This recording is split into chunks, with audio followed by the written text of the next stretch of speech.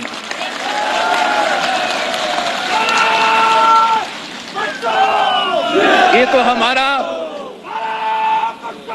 3 نسلوں کی سن۔ اب میرے اور آپ نے مل کے جدوجہد کرنا ہے، میں نے اور آپ کے جدوجہد کرنا ہے۔ بلتستان، گلگت بلتستان کے نیا نسل کے ساتھ میں نے جدوجہد کرنا ہے۔ اور جو قائد عوام کا نامکمل مشن ہے، جو شہید محترمہ بینظیر بھٹو کے گلگت بلتستان کے عوام کے لیے نامکمل مشن ہے، میں نے اور آپ کے مل کے ان کو مکمل کرنا ہے۔ اور میں اپنے گلگت بلتستان کے جیانوں کے لیے، جہاں قائد عوام نے ہمیں روٹی کپڑا اور مکان کا نعرہ دیا، مانوں میں اگر ہم نے اس روٹی کپڑا اور مکان کا جو دعویٰ ہے، جو نعرہ ہے، جو منشور ہے گلگت بلتستان میں، اس پہ عمل درآمد کرنا ہے تو ہمیں 3 اصولوں پہ کام کرنا پڑے گا کہ گلگت بلتستان کے عوام کو ہمیں حق حاکمیت دلوانا پڑے گا، حق ملکیت دلوانے پڑے گا، اور جو نوجوان ہیں ان کے حق روزگار دلوانا۔ تو یہ میرا اور آپ کا پیپلز پارٹی کا نیا نسل کا جدوجہد آپ کو حق حاکمیت دلوانے کا ہوگا۔ اور ہم سمجھتے ہیں کہ وہ تب ہوگا جب ہم گلگت بلتستان کو تمام 18ویں ترمیم کے جو پروٹیکشنز ہے، جو سہولتیں ہیں، جو طاقت ہے، جو آپ کو اپنے وسائل کے مالک بنائے گا، آپ کے اپنے قسمت کا مالک بنائے گا، وہ تب ہوگا جو 18ویں ترمیم کے اختیار صوبہ سندھ کے پاس ہے، صوبہ پنجاب کے پاس ہے، صوبہ بلوچستان کے پاس ہے، صوبہ پختونخوا کے پاس ہے۔ جب وہ صوبہ گلگت بلتستان کے پاس وہ اختیار ہوگا، وہ طاقت ہوگا، وہ آئینی تحفظ ہوگا، تو پھر ہمارا نیا نسل سمجھیں گے کہ ہم کامیاب ہوئے ہیں۔ جہاں اس حق حاکمیت کو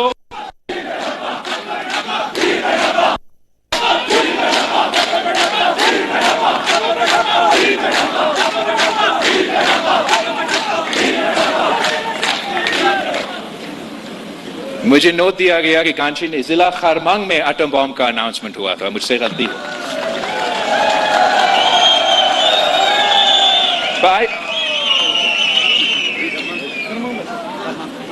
یہ تو مقابلہ کرتے آ رہے ہیں نا، کہ مطلب اتنا تو صحیح ہے۔ چلے، بلتستان سے تو ہوا نا، بلتستان کی سرزمین سے ہوا، تو میں یہ کہنے میں پھرتا ہوں جہاں میں جاتا ہوں کہ یہ ایٹم بم کا تحفہ جو پاکستان کو دیا گیا وہ بلتستان کے سرزمین سے اعلان ہوا، تو بلتستان کا تحفہ۔ حق حاکمیت کے بعد ہمیں حق مالکیت چاہیے۔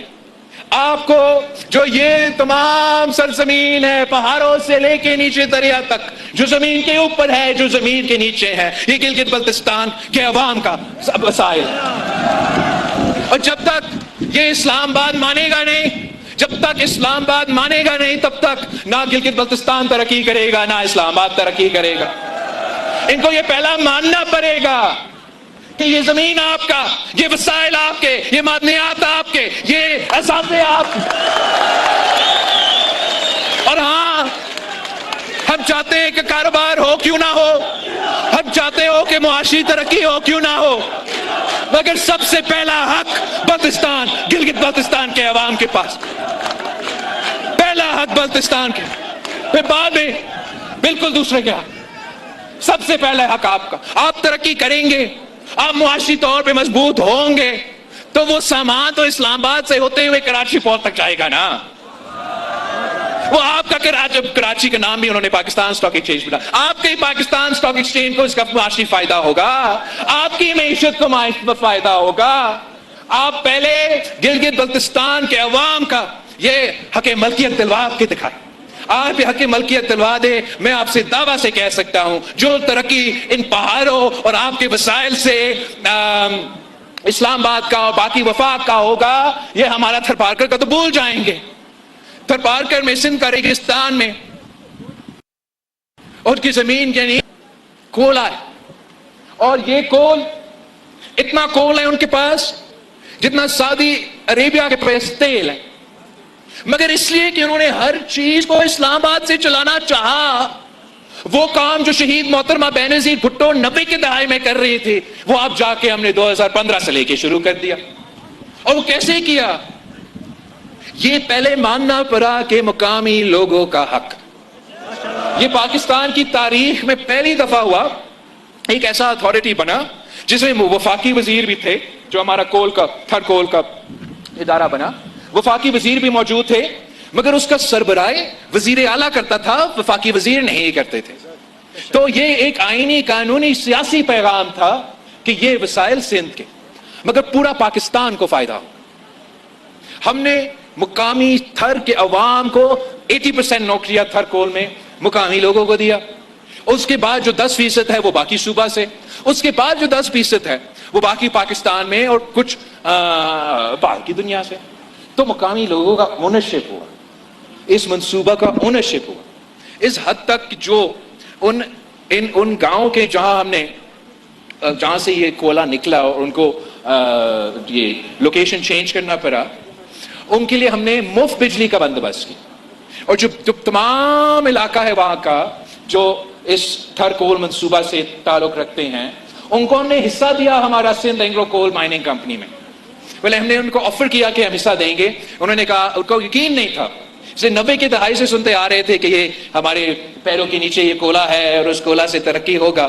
تو آپ یقین کریں وہ مان ہی نہیں رہے تھے. انہوں نے کہا پیسہ دے دے آپ ہمیں, وہ شیئرز نہیں دیتے اس کمپنی, شیئر دیتے وہ اور امیر ہو جاتے. انہوں نے پیسہ لے لیا. آپ یاد رکھیں آپ نے اپنا شیئر لینا ہے.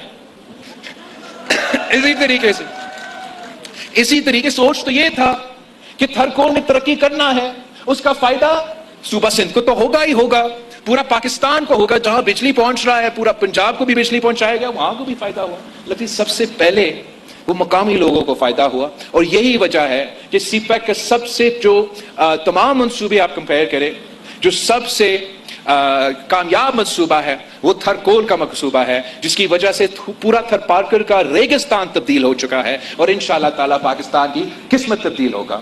تو اسی طریقے سے جب آپ کا حق مانا جائے گا, آپ کو اپنا اونرشپ دیا جائے گا, آپ کو اپنا رائٹ دیا جائے گا, آپ کا اپنا معاشی ترقی کے ساتھ ساتھ پاکستان کی ترقی کا ہم بندوبست کر لیں گے. اور آخری جو ہمارا 3 پوائنٹس میں سے حق روزگار کے بارے میں آپ کو معلوم ہے کہ کچھ سیاسی جماعتوں کا یہ کوشش ہوتا ہے کہ جب بھی وہ حکومت میں آئیں ان کا ریکارڈ کچھ اور ہوتا ہے, آپ کچھ ایک دوسرا ریکارڈ حاصل کرنے کی کوشش کرتے ہیں. ہمارا یہ کوشش ہوتا ہے, یقین مانیں, کہ ہم کتنا زیادہ نوکریاں دلوا سکتے ہیں.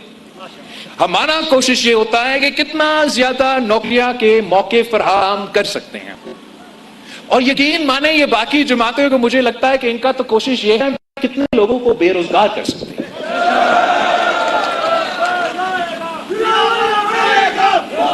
تو پاکستان پیپلز پارٹی 3 نسلوں سے پاکستان کے گلگت بلتستان کے عوام نوجوانوں کے لیے روزگار دلوانے کے لیے محنت کر رہے ہیں, چاہے وہ پاکستان کے اندر ہو, چاہے وہ حکومت کا, پبلک سیکٹر کا, پرائیویٹ سیکٹر کا ہو. جب پاکستان میں ہمیں جب پاکستان میں نہیں تو بھی ہم کوشش کرتے ہیں، لیکن روزگار دلوانا آپ کا محنت اور حکومت کا کوشش سے ہی ہوگا۔ یہ خود بخود جو وہ سمجھتے ہیں کہ وہ امیر لوگوں کو مزید امیر بنائیں گے، وہ امیر لوگوں کے پاس مزید ایسا ہوگا تو وہ شاید مزید لوگوں کو نوکریاں دیں گے۔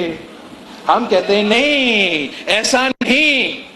آپ امیروں کو امیر کرنے کے بجائے ہمارے غریب کے نوجوانوں کو نوکری دلوا کے، معاشی ترقی دلوا کے، ان کو امیر بنا کے میں آپ کو دکھا دوں کہ کیسے ہم پاکستان کی معیشت کو عالمی سطح کا معیشت، عالمی طاقت نہ صرف دفاعی سطح سے مگر معاشی انداز میں بھی بنائیں گے۔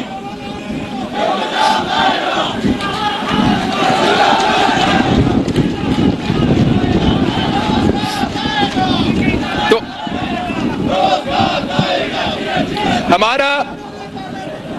ہمارا عوام دوست، غریب دوست سیاست اور ان کا عوام دشمن، غریب دشمن سیاست، گلگت بلتستان کے عوام نے 7 جون پہ یہ فیصلہ کرنا ہے، اپنا ووٹ کی طاقت استعمال کر کے یہ فیصلہ کرنا ہے کہ کیا آپ نے عوام دوست حکومت بنانا ہے یا عوام دشمن حکومت بنانا ہے؟ آپ نے غریب دوست حکومت بنانا ہے یا غریب دشمن حکومت بنانا ہے؟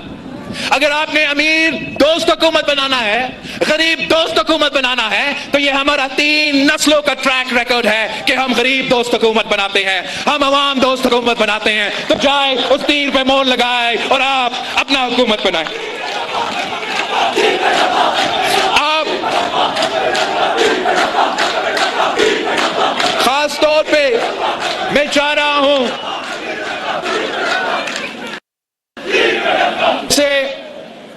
میں جانتا ہوں کہ صوبہ سندھ میں ہم سیلاب سے بہت متاثر ہوتے ہیں، ویسے ہی میں جانتا ہوں کہ آپ کے ہاں بارشوں میں، سیلاب میں بہت نقصان ہوتا ہے، ویسے سارے صوبے میں ہوتا ہے، لیکن تقریباً جہاں سے یہ دریا گزرتا ہے تو بہت مشکلات کا سامنا کرنا پڑتا ہے۔ اور ہمارے لیے، میرے لیے جو سب سے بڑا امتحان تھا وہ جب میں وزیر خارجہ تھا اور ایک تاریخی سیلاب آیا جس میں سندھ کا 2/2 سرزمین سندھ کا پانی کا نیچے تھا۔ آپ ہیلی کاپٹر گھومتے تھے تو ایسے لگ رہا تھا کہ سمندر لڑکانوں تک پہنچ چکا تھا۔ اور میں جہاں ہم عوام میں جب جاتے تھے تو ہمیں ایک ہی مطالبہ سننا پڑتا تھا کہ ہمارا گھر آپ بنا کے دیں۔ غریبوں کے گھر تباہ ہو گیا، کچے گھر تھے، زندگی میں تو پورا ان کا کمائی، ان کا پورا زندگی اس گھر میں بہہ گیا۔ تو اب پاکستان کا پہلا حکومت ہے، سیلاب تو پاکستان بننے سے پہلے ہمیں یہ مسائل کا سامنا کرنا پڑا، لیکن پہلا حکومت ہے جس نے یہ طے کیا کہ یہ سڑکیں بنانے سے پہلے، باقی نقصان کو ایڈریس کرنے سے پہلے میں نے ان لوگوں کو گھر بنا کے دینا ہے۔ اور میں نے یہ کر کے دکھایا۔ یہ آپ کو جیو شیو نہیں دکھائیں گے، اس لیے مجھے بتانا پڑ رہا ہے کہ جو دنیا کا، میں کسی اور صوبہ سے مقابلہ ہی نہیں کرتا ہوں، میں عالمی سطح پہ مقابلہ کرتا ہوں۔ اور جو میں نے سندھ میں پیپلز ہاؤسنگ انیشیٹو شروع کیا جس کے ذریعے میں 20 لاکھ گھر بنا رہا ہوں، یہ دنیا کا سب سے بڑا منصوبہ ہے۔ پہلے یہ ریکارڈ نیپال کے پاس تھا، ان کا کوئی زلزلہ ہوا تھا، انہوں نے اپنے لوگوں کے لیے گھر بنائے۔ اس کے بعد آپ کا صوبہ سندھ کے پاس یہ ریکارڈ ہے، اس کے بعد صوبہ سندھ کے پاس اب یہ ریکارڈ ہے کہ پوری دنیا میں سب سے بڑا گھر بنانے والے منصوبہ یہ جو 20 لاکھ گھر ہم بنا رہے ہیں۔ اور میں صرف 20 لاکھ گھر نہیں بنا رہا ہوں، ایسے مضبوط گھر، پکا گھر بنا رہے ہیں کہ خدا نہ خواستہ اگلی بار جب سیلاب آئے تو یہ گھر کو کوئی نقصان نہیں ہوگا۔ اور یہ گھر بنانے کے لیے یہ 20 لاکھ خاندانوں کو ان کے گھر کے خواتین کے نام پہ ہم بینک اکاؤنٹس کھولے ہیں، ان بینک اکاؤنٹس میں ان کو قسطیں جاتے ہیں جس سے یہ گھر بنتے ہیں۔ یہ نہ صرف دنیا کا سب سے بڑا گھر بنانے کا منصوبہ ہے مگر قائد عوام شہید ذوالفقار علی بھٹو کا نیشنلائزیشن، ناٹ نیشنلائزیشن، جو کسانوں کو زمینوں کا مالک بنایا، اس منصوبہ کے بعد لینڈ ریفارم، اس قائد عوام کے لینڈ ریفارمز کے بعد پاکستان میں سب سے بڑا جو لینڈ ٹرانسفر ہوا ہے وہ صوبہ سندھ کا اس سیلاب متاثرین کے لیے جو گھر بنا رہے ہیں اس منصوبہ میں، جہاں نہ صرف 20 لاکھ گھر بن رہے ہیں مگر وہ مالکانہ حقوق، وہ صنعتیں، دو گھر کے عورتوں کے نام، ہم نہ صرف وہ گھر ان کا نام کر رہے ہیں مگر زمین بھی ان کا نام کر رہے ہیں۔ تو یہ کانچے کے عوام جو سیلاب سے متاثر ہے، یا گلگت بلتستان کے عوام جہاں چاہے وہ بارش ہو، سیلاب سے، ایک قدرتی آفت سے گھر کا نقصان ہوا ہے، انشاءاللہ تعالی 7 تاریخ کو تیر پہ مور لگائیں تو انشاءاللہ تعالی جیسے سندھ پیپلز ہاؤسنگ انیشیٹو ہے جس کے ذریعے 20 لاکھ گھر بن رہے ہیں، جس کے ذریعے ہم 20 لاکھ خواتین کو زمین کا مالک بنا رہے ہیں، جس کے ذریعے ہم نے 1 ملین جابز پیدا کیا ہے، انشاءاللہ تعالی میں اپنے ہاتھوں سے Gilgit Baltistan people's housing initiative Ganche سے پہلے اور پھر پورا گلگت بلتستان کے سیلاب متاثرین کے پاس پہنچ، اس لیے کہ ہم غریب دوست ہیں، عوام دوست ہیں، ہم جانتے ہیں کہ معاشی مشکلات میں ہمیں اپنے عوام کو ریلیف پہنچانا ہے، تو ہم کبھی بینظیر انکم سپورٹ پروگرام لے کر آتے ہیں، کبھی پیپلز ہاؤسنگ لے کر آتے ہیں، اور ہم ایسے ادارے قائم کرتے ہیں جیسے جس انداز میں ہم نے صحت پہ زور دیا صوبہ سندھ میں کہ ہم نے عالمی سطح کا مفت علاج کے ہاسپٹلز بنائے۔ گلگت بلتستان کے بہت سے نوجوان آتے ہیں، محنت کرتے ہیں، کراچی میں ہم بہت خوش ہوتے ہیں جب بھی میں کراچی میں ہوتا ہوں، اور وہاں خاص طور پہ جب میرے پاکستان پیپلز پارٹی کی کراچی میں پی ایس ایف میں یا کسی ادارے میں اپنے گلگت بلتستان کے نوجوانوں کو دیکھتا ہوں، آپ ان سے پوچھیں کہ کراچی کا NICBT جہاں دل کا علاج ہوتا ہے، آپ ان سے پوچھیں کہ کراچی کا NICH جہاں بچوں کا علاج ہوتا ہے، آپ ان سے پوچھیں کہ ادیب رضوی کے ساتھ مل کے جو سندھ حکومت نے پورا سندھ میں SIUT کا جال بچایا ہے، آپ ان سے پوچھیں کہ کراچی کے ڈاؤ یونیورسٹی سے لے کے خیرپور کی تحصیل گمبر میں جو جیمز ہاسپٹل ہے، آپ ان سے پوچھیں کہ ان تمام ہاسپٹلز میں عالمی سطح کا علاج ملتا ہے، مفت دل کا علاج، مفت کڈنی کا علاج، مفت لیور کا علاج، مفت کینسر کا علاج، تمام عالمی سطح کا مہنگا ترین علاج اور 100% مفت۔ اور اگر آپ کراچی سے تعلق رکھتے ہیں، پاکستان سے تعلق رکھتے ہیں، ہم یہ نہیں پوچھتے، اس لیے میں سمجھتا ہوں باقی جماعتوں کیا کرتے ہیں، باقی جماعتوں اپنے حکومت کے ہاسپٹلز کو بھی پرائیویٹائز کرتے ہیں تاکہ ان کے امیر دوست نہ صرف اپنے ہاسپٹل سے کمائیں، وہ حکومت کے ہاسپٹل سے بھی کمانا شروع کر دیں۔ کمانے میں کوئی مسئلہ نہیں ہے، کاروبار کریں، پروفٹ کے لیے آپ ہاسپٹلز بنائیں، مگر حکومت کا ذمہ داری ہوتا ہے کہ وہ بھی ساتھ مفت علاج کا عالمی سطح کا ہاسپٹلز بنائیں۔ اس سے 2 چیزیں ہوتے ہیں، ایک یہ کہ میں سمجھتا ہوں کہ یہ ایسا نہیں ہونا چاہیے کہ کوئی بیمار ہو، وہ علاج موجود ہو مگر وسائل نہ ہونے کی وجہ سے وہ خدا نخواستہ فوت ہو جائے۔ تو ایک یہ بھی ضروری ہے کہ ہم نے عام آدمی تک مفت علاج، اور میں سمجھتا ہوں اس لیے ہم غریب دوست اور عوام دوست جماعت ہیں کہ ایک سب سے مہنگا خرچہ ہو سکتا ہے کسی خاندان کے لیے وہ تب ہوتا ہے جب وہ اس امتحان سے گزرتے ہیں کہ ان کا کوئی بزرگ بیمار ہو جاتا ہے اور پورا خاندان پہ ایک معاشی بوجھ ایسا آ جاتا ہے کہ ان کا کمر ٹوٹ جاتا ہے۔ تو اس لیے میں نے پورا سندھ میں یہ مفت علاج کا جال بچایا ہے تاکہ چاہے وہ گلگت بلتستان سے تعلق رکھے، پنجاب سے کیوں نہیں تعلق رکھے، بلوچستان سے تعلق رکھے، وہ آئے خیرپور میں آئے، ہمارا چھوٹا سا تحصیل گمبٹ ہے، وہاں عالمی سطح کا مفت علاج۔ پہلے انڈیا جانا پڑتا تھا لیور ٹرانسپلانٹ کے لیے، کڈنی ٹرانسپلانٹ کے لیے، اب انڈیا جانے کی ضرورت نہیں، خیرپور آ کے، اور انشاءاللہ تعالی 7 جون کو انشاءاللہ تعالی 7 جون کو گلگت بلتستان کے عوام تاریخی تعداد میں باہر نکل کے تیر پہ تھپڑ لگائیں گے، آئیں گے، پیپلز پارٹی کی حکومت بنائیں گے تاکہ میں آپ کو حق میں دلوا سکوں، تاکہ میں آپ کو حق مالکیت دلوا سکوں، تاکہ میں آپ کو حق روزگار دلوا سکوں، تاکہ تاکہ میں بلتستان میں سکردو سے لے کے گانجے تک میں مفت علاج کا جال بچا سکوں، تاکہ میں گلگت کی طرف بھی مفت علاج کے ہاسپٹلز بنا سکوں. یہ آپ مجھے میری طرف دیکھ رہی ہے، ہمارا خاتون جو رہنما ہے ان کی بھی ایک چارٹر آف ڈیمانڈز ہے. میں بھولوں گا نہیں، آپ فکر نہ کریں، میں آپ کا چارٹر آف ڈیمانڈز پہ آؤں گا تاکہ میں آپ کو مفت علاج کے ادارے بنا سکوں، تاکہ میں آپ کے لیے Gilgit Baltistan people's housing initiative شروع کر سکوں، تاکہ میں پبلک پرائیویٹ پارٹنرشپ کے ذریعے جیسے ہم نے تھر کے عوام کا ترقی تھرکوٹ کے ذریعے کیا، انشاءاللہ تعالی آپ کے ساتھ مل کے پبلک پرائیویٹ پارٹنرشپ میں ہم آپ کا معاشی ترقی کا بندوبست کریں گے. اگر ہم تھر سے بجلی پیدا کر سکتے ہیں تو یقین مانیں گلگت بلتستان کے پاس اتنا وسائل ہے، اتنا نیچرل ریسورسز ہے کہ نہ صرف آپ گلگت بلتستان کے جو بجلی کا بحران ہے اس کو دور کر سکتے ہیں، مگر ہم پورا پاکستان کو گلگت بلتستان سے بجلی پہنچا کے آپ کو معاشی طور پہ.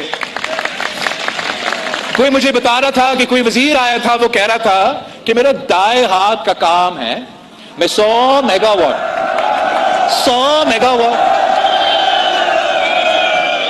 ان پروفیسر صاحبان کو کون سمجھائیں گے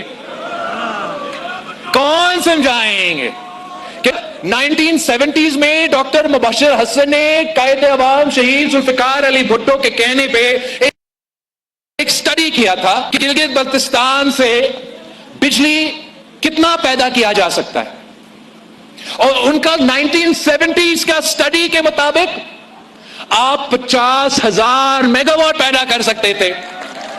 1970s میں 50,000 میگا واٹ. اور کوئی پروفیسر صاحب خوش ہو رہا ہے یہ کہہ کے کہ میرا دائیں ہاتھ کی کام تھا، تیرا دائیں ہاتھ کا کام تھا تو نے کیا کیوں نہیں ابھی تک؟ میرا بائیں ہاتھ کی کام ہے. انشاءاللہ تعالی ہم آپ کا نہ صرف گلگت بلتستان میں یہ 50,000 کا 1970s کا سرجری کے مطابق یہ 50,000 میگا واٹ کا اگر ہم نے پوٹینشل ان لاک کرنا ہے تو کوئی اسلام آباد میں بیٹھا ہوا بابو نہیں کر سکے گا. کوئی پروفیسر صاحب اپنا چاند ایسے چشمے لگا کے یہ نہیں کر سکے گا. انشاءاللہ تعالی میں اور آپ مل کے پبلک پرائیویٹ پارٹنرشپ کے ذریعے گلگت بلتستان کے عوام خود اپنا بجلی پیدا کرے گا، پھر ہم اسلام آباد کو بیچیں گے، بجلی بیچیں گے. پروفیسر صاحب فکر نہ کرے، ہم کم قیمت پہ آپ کو بیچیں گے. یہ آپ گلگت بلتستان کے عوام اب اپنے فیصلے خود کریں گے. گلگت بلتستان کے عوام اپنی قسمت خود طے کریں گے. اور یہ اس مقصد کے لیے 7 جون کو اب تیر پہ تھپا لگا کے پاکستان پیپلز پارٹی کا حکومت بنائیں گے. اور ہم گلگت بلتستان کے عوام کو وہ جو تمام وعدے جو قائد عوام کے تھے، جو شہید محترمہ بے نظیر بھٹو کے تھے، انشاءاللہ تعالی میں اور آپ مل کے وہ تمام وعدے اب مجھے یہ نہیں معلوم، کسی ایک سیٹ کا ذکر نہیں کرا، پورا گلگت بلتستان کا پیپلز پارٹی کو فیصلہ کرنا پڑتا ہے کہ ٹکٹ کس کو دینا ہے. اور ہم نے ہمیشہ یہ فرض پاکستان پیپلز پارٹی کا بورڈ بیٹھ کے یہ فیصلے کرتے ہیں، اور آخر میں ہمارے اجتماعی فیصلہ ہوتا ہے. جو نہیں پتا کہ کسی ایک علاقہ میں کہ میں نے صحیح فیصلہ کیا، غلط فیصلہ کیا، لیکن فیصلہ اب ہو چکا ہے. فیصلہ ہو چکا ہے. 7 تاریخ کو امتحان ہے، اور 7 تاریخ کو اس صوبے کے عوام نے یہ سوچنا ہے، کہ کیا ہم نے پاکستان پیپلز پارٹی کے ساتھ دینا ہے یا آپس میں بکرے، آپس میں لڑ کے کسی اور کو فائدہ پہنچانا ہے. اگر آپ پاکستان پیپلز پارٹی کے تیر کے امیدواروں کو پورا بلتستان ڈویژن، پورا گلگت ڈویژن سے اگر آپ پاکستان پیپلز پارٹی کے تیر کے امیدواروں کو جتوائیں گے، مجھے گلگت کی اسمبلی میں وہ بھاری اکثریت دلوائیں گے تو پھر میں صحیح معنوں میں آپ کے لیے کام کر سکوں گا، آپ کے لیے آپ کے مسائل کا حل نکال سکوں گا۔ ہم آج میں اس اسکردو میں کھڑا ہوں اور بلتستان کے عوام کے ساتھ، اور خاص طور پہ اسکردو کے عوام کے ساتھ جو میرا خاندان کا، میرا جماعت کا رشتہ ہے، وہ آپ کے سامنے ہے۔ ہم اسکردو کے عوام سے اتنا پیار کرتے ہیں کہ پہلے مجھے موقع ملا تو وزیر اعلیٰ کا کرسی، دوسری دفعہ موقع ملا تو اسکردو کو ہم نے گورنر کا کرسی۔ احترام ہے، عزت ہے۔ ہمارا سابق وزیر اعلیٰ اور موجودہ ڈاکٹر مہدی شاہ صاحب کے لیے، مگر یہ مہدی شاہ صاحب کے لیے صرف عزت نہیں تھا، یہ پاکستان پیپلز پارٹی، صدر زرداری اور میں اسکردو کے عوام کو عزت دے رہا تھا۔ اور میں اتنا خوش ہو رہا ہوں کہ اس الیکشن میں میرا بھائی توقیر لڑ رہا ہے، نیا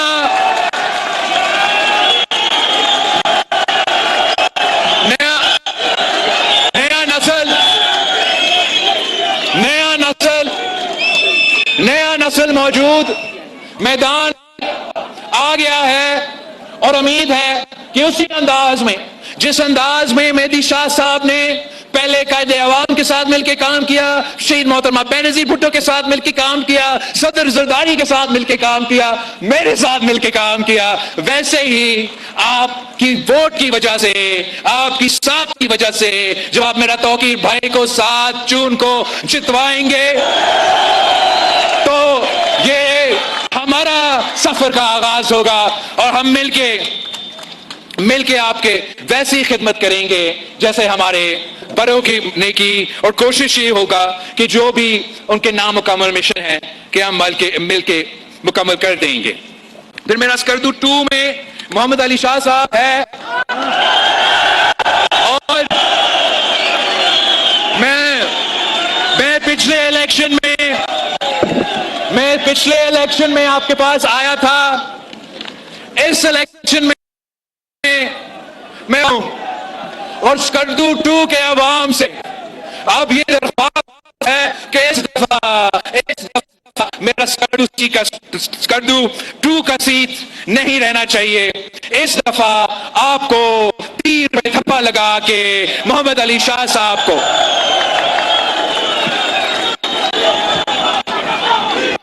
بنانا۔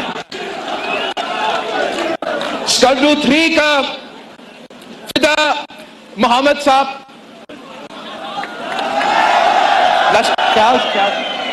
فدا محمد ناشد، اسکردو 3 والوں، مجھے آپ نے ان تینوں کو جتوانا ہے۔ کیا یہ ممکن ہے؟ آپ اسکردو کی 3 سیٹیں مجھے دلوائیں گے؟ اگر یہ 3 کے 3 سیٹیں مجھے دیے جاتے ہیں تو انشاءاللہ تعالی میں صفا مل کے اسکردو کے عوام کے قسمت تبدیل کر دیں۔ اور روندو میں اسکردو 4 میں راجہ ناصر علی خان صاحب اس دفعہ ہمارا امیدوار ہے۔ پچھلی دفعہ مجھے یہ موقع ملا کہ میں خود روندو میں جلسہ سے خطاب کروں، اس دفعہ میں خود نہیں پہنچ سکا، مگر پھر بھی میں وہاں کے عوام سے درخواست کرتا ہوں کہ اس دفعہ آپ نے ہمارا نیا امیدوار راجہ ناصر علی خان صاحب کو منتخب کروانا ہے۔ اور خرمانگ کا اقبال حسن صاحب،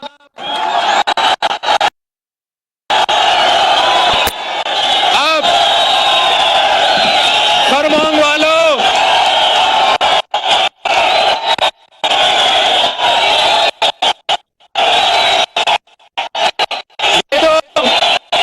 اس کے بعد تو بڑا ناانصافی ہوگا۔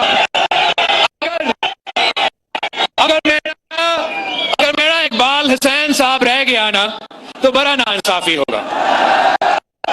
مجھے نہیں چاہیے. میں چاہتا ہوں کہ حسن صاحب میرا ممبر بنے, تیر کا ممبر, پیپلز پارٹی کا ممبر بنے, تاکہ ہم آپ کے علاقے کے مسائل حل کر سکتے ہیں. کیا تھا دفعہ بھی کیا تھا, عمران ندیم صاحب کو نکلنا پڑا, مگر لاسٹ ٹائم عمران ندیم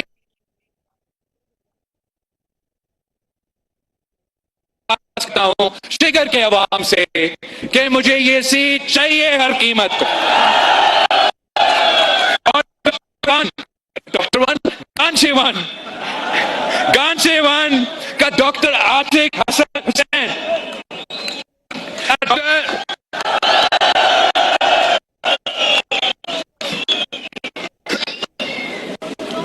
اب ڈاکٹر صاحب کو گانچے کے عوام نے جتوانا ہے. پاکستان پیپلز پارٹی نے جتوانا ہے. میرا امیدوار آصفہ بیوی کے امیدوار کو جتوانا ہے.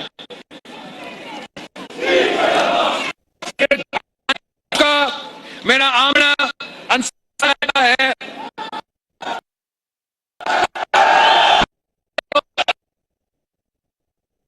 اپنا چارٹر آف ڈیمانڈ جس میں صحت سے لے کے دوسرے منصوبے کا ذکر ہے, میں گانشی 2 کا عوام سے, جی بی اے 23 کا عوام سے ریکویسٹ کرتا ہوں کہ آپ جو